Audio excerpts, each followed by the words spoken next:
Остеохондрозда жашарып бараткан оорулардан дарыгер-неврологдордун айтымында башта 60 жаштан өткөндөр бул ооруга чалдыгышса, азыркы учурда жаштар арасында да чалдыккандар көп. Негизи бул оорунун пайда болушуна жарандар өздөрү күнөөлүү. Анткени аз кыймылдуулук, бир орунда узак убакытка отуруп иштөө, ошондой эле оор жүктү тездик менен көтөрүү. Мына ушул сыяктуу көрүнүштөр бул ооруну пайда кылат. Ал эми бүгүнкү ден соолук көрсөтүүбүздө дал ушул остеохондроз оорусу боюнча кеп кылалы деп чечтик. Биздин студиябыздын бүгүнкү коногу Жалал Абад облустук биргелешкен клиникалык ооруканасынын невролог дарыгери Рахманжанов Атабек агайыбыз келип олтурат. Куш келипсиз, агай. Сизге алгачкы сурообуз болсун. Остеохондроз оорусу негизи кандай оору? Деги эле адамдар кантип чалдыгып калышат бул ооруга? Бул остеохондроз деген оору бул омуртканын структурасын бузулуш, дегенеративный изменение деген сөздү келтирет орусчасы айтканда. Бул учурда мунун келип чыгыш себептери основной бул көп отурган адамдарда, өзүңүз айтып кеткендей, кем аракет кылган адамдарда жана компьютер менен көп иштеген адамдарда, мурда бул оору менен ооруган адамдар, бухгалтерия менен иштегендер, ошол адамдар көп чалдыгат эле бул оору менен. Азыркы учурда сиз айткандай жаштарда да көбөйүп кетти бул оору. Не себептен уже бизде кыймыл аракет азайып кеткенинен бул остеохондроз көп келип атат азыр бизге мындай оорулар. Оору канча түргө бөлүнөт? Оорунун түрү бул өзү 2-3 түргө бөлүнөт. Биринчиси бул моюн омурткасынын остеохондрозу жана бел омурткасынын остеохондрозлору келип чыгат, жана көкүрөк омурткаларынын остеохондрозлору келип чыгат. Бизде көп кездеше турган бул моюн омурткасынын остеохондрозу менен бел омурткасынын остеохондрозу көп кездешет бизде. Негизи бул оорунун баягы коркунучтуу жактарын айта кетсеңиз, өтүшүп кетсе кандай болот? Өтүшүп кетсе, бул учурда адамда өтө коркунучтуу симптомдор келип чыгат. Биздин клиник белгилер келип чыгат. Адамда мисалы кокусунан баш айланып кетүү, баш оорусу жана ага кошо көңүл айнуу, кусуу, ошондой даражадагы симптомдор көбөйүп кетет. Ал учурда адам коркуп жана паникага түшүп калып, анан давлениясы көтөрүлүп кетет ал учурда. Анан адам өзү тревога менен, паника менен жашап калат ушундай. Анан ал өтүшүп кетип, уже невроз жана башка ооруларды кездешет. Башка оорулар да козгоп коет. Бизде нерв бөлөктөрдү ушундай оорулар чакырып коет, башка ооруларды. Негизи ушул остеохондроз оорусу пайда болуу алдында бир адамда кандайдыр бир өзгөрүүлөр болобу? Өзгөрүүлөр болот. Биринчи очередде өзгөрүү биринчиси бул оору менен кездешет. Биринчи ушу адамдын башы ооруп калат. Какой-то бир жак сторонасы, бир жак башы жарымы ооруп калат, башынын бир жагы. Ошол учурда ал адамдын моюн желкеси талып, арка куш мээси моюн желкесине тартышып, жана мен айткандай башы айланып, ушундай оорулар бир кезде болуп турат.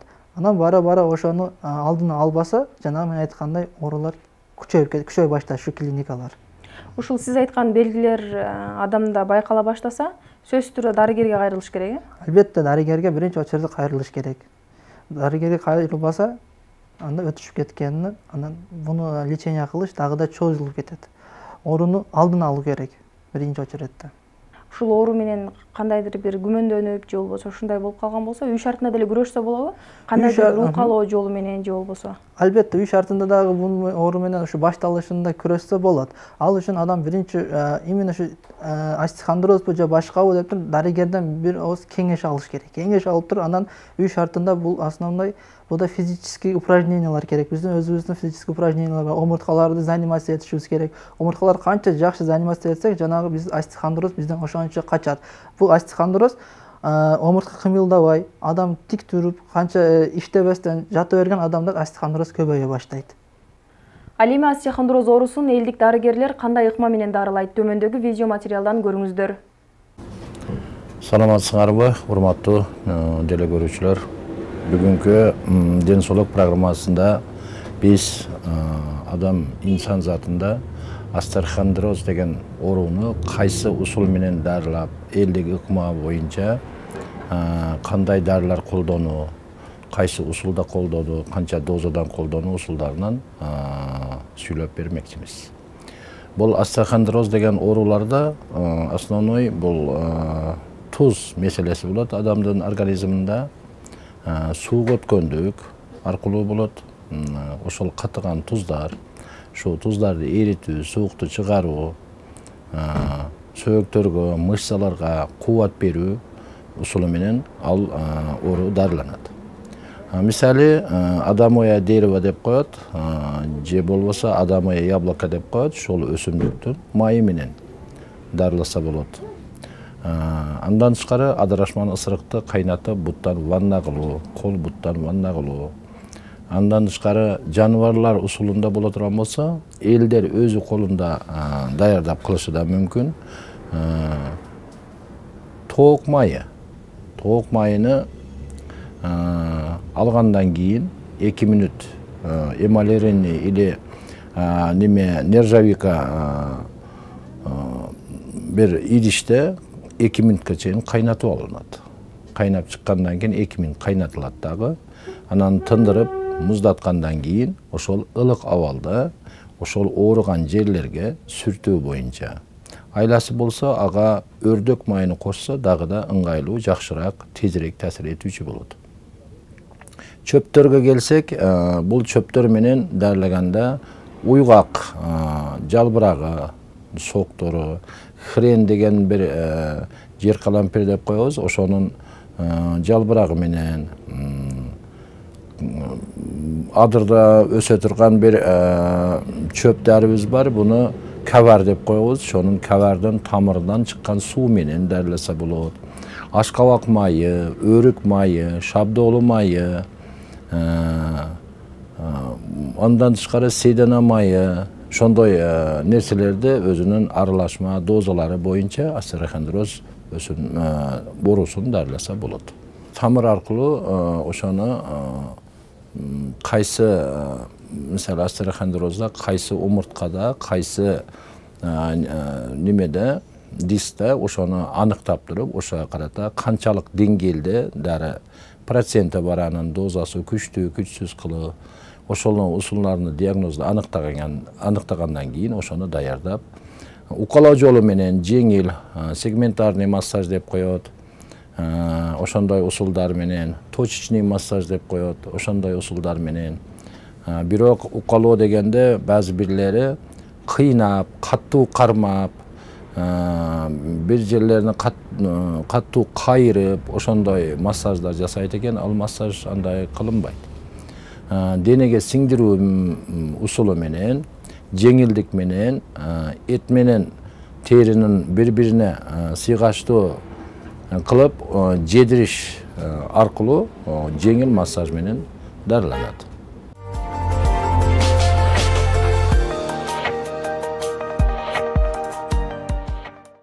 Элдик дарыгердин дарылоо ыкмасын көрүп алдыңыздар. Андай эмесе кайрадан маегибизди улантсак, агай айтсаңыз, мына ушул көрүнүшкө кандай карайсыз? Элдик дарыгерге кайрылып, алардын баягы дарыларын колдонуп, мына ушул туурабы?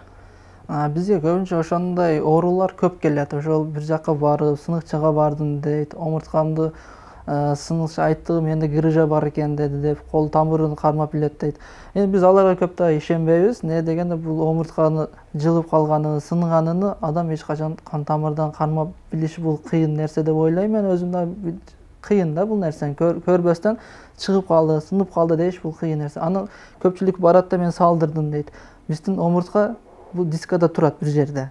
Ал чыгып кетпейт. Ал чыгып кеткен учурда биздин ал ичинде спиной мозг деп коебуз биз. Спиной мозгка тийип калат. Чыгып кеткен учурда. Тийип калганда адамда ар түрдүү көрүнүштөр болот. Тазовый расстройство деп коет. Чоң заарасына жана кичине заарасын кармай албай кала турган учурларга чыккан белдин сегменттери бар ошол жерлерде биздин. Ошо чыгып кеткен учурда ошондой клиникалар келет.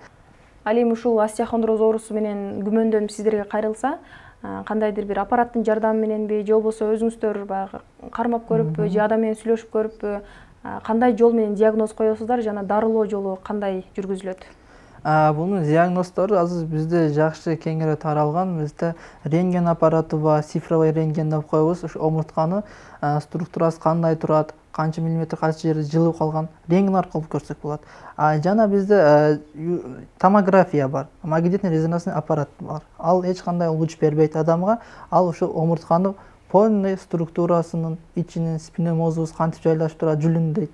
Ушу жүлүн кандай турганын полный томография тартып туруп көрсөк, точно диагноз томография аркылуу коюлса болот. Коюлат өзү. Дарылоо ыкмасы кандай жүргүзүлөт? Дарылоо ыкмасы ошо өтүшүп кеткен болбостон остеохондроздун өзү болсо, аны өзүбүздүн МФВС деп коебуз. Кичине обезболивающий, непротивовоспалительный препараттар бар. Ошолор менен дагы сосудистый, кичине массаж, дагы өзү маждар бар, ошого жакшы маждар менен берип туруп, жакшы массаж алса, ошо менен айыгып кетсе болот бул оору. Өтүшүп кетсе кандай болот? Ооруканага жатып дарыланабы же? Албетте, өтүшүп кетсе, бул учурда адамда өтө коркунучтуу симптомдор келип чыгат. Жана мен айткандай, баса албай калат, тең салмактуулугун кармай албай калат. Не дегенде жана биздин жана остеохондроз биз омурткадан чыккан бир кан тамыр бар, позвоночный артерия деп коебуз. Ошо позвоночный артерия бул 50-60% кара куш мээге алып барат канды.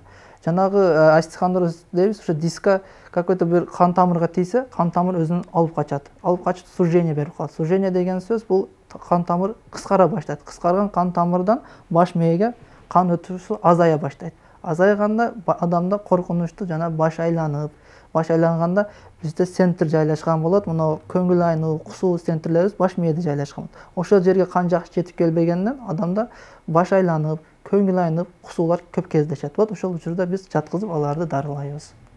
Анан негизи баягы үй шартында айыл жергесинде жайгашып калган жарандар бар да, дарыгерге кайрылганы кандайдыр бир мүмкүнчүлүгү жок болуп калган болсо, бул ооруга каршы кантип күрөшсө болот? Бул ооруга каршы ошол мен айткан симптомдорго жетпестен, ошо боюнда оору болсо, башы кез-кезде айланып турса, бул оору дагы өзү характерине бир жак колго или бир жак телону кичине чымыратып, ошондой белгилер менен берет. Ал учурда ошол адам кичине өзү аракет кылсын, физический упражнениялар жасаса болот. Анан мен айткандай өзүнө жага турган массаж алса болот. И основной бул жерде упражнение керек. Остеохондроз менен күрөшкөн адам упражнение менен ушу ооруну жеңсе болот. Не деген упражнение кылганда биздин булчундар жакшы болуп берсе, жанагы биздин нагрузка, башыбыздын нагрузкасы, белибиздин нагрузкасын ушу булчундар кармап берип турат. Омурткага нагрузка келбейт. Омуртка өзүнүн ишин аткара берет кыйналбастан.